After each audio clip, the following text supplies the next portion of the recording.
The degradation is often not such that you automatically see it as a problem. We live in a beautiful landscape. We have mountains surrounding my house. We walk up a beautiful river. The fact of the matter is it's degrading at a rate that we are struggling to keep up with.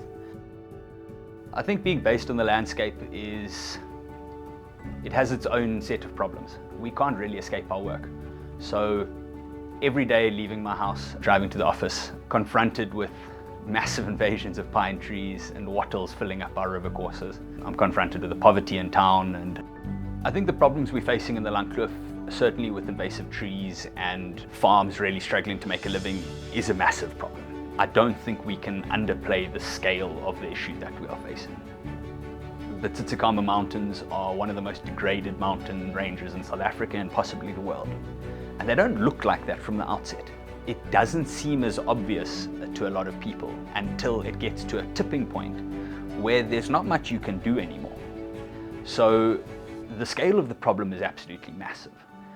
And addressing some of these problems before they reach that tipping point is something that's very close to my heart, and certainly something that Living Lands feels quite strongly about.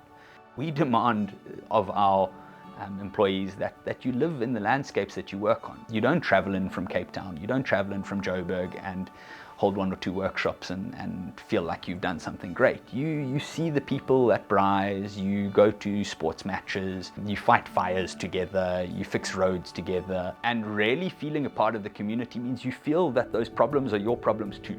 So when opportunities do arise, you can jump on them relatively quickly. Sometimes representing agriculture to ecologists and representing ecology to agriculture, and finding that middle ground, finding the balance.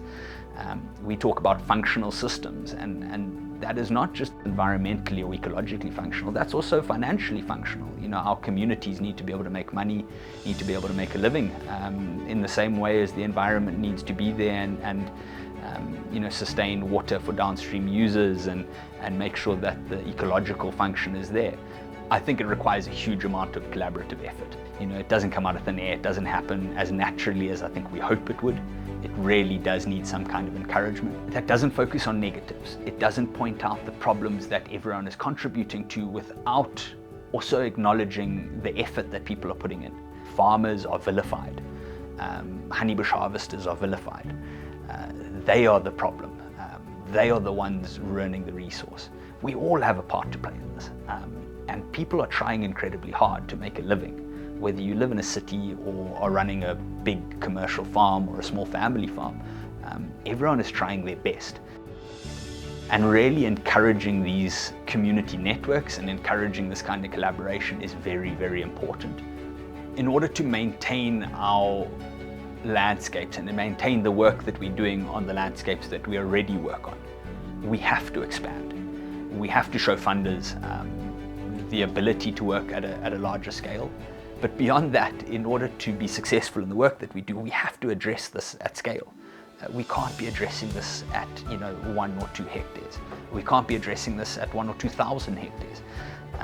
We need to be talking at hundreds of thousands, millions of hectares. And while it's daunting to expand into the entire Sarah-Baartman district, it's needed. And certainly in order to achieve the kind of change and the approaches to some of the problems that we face, if we don't work at scale, it's simply not enough.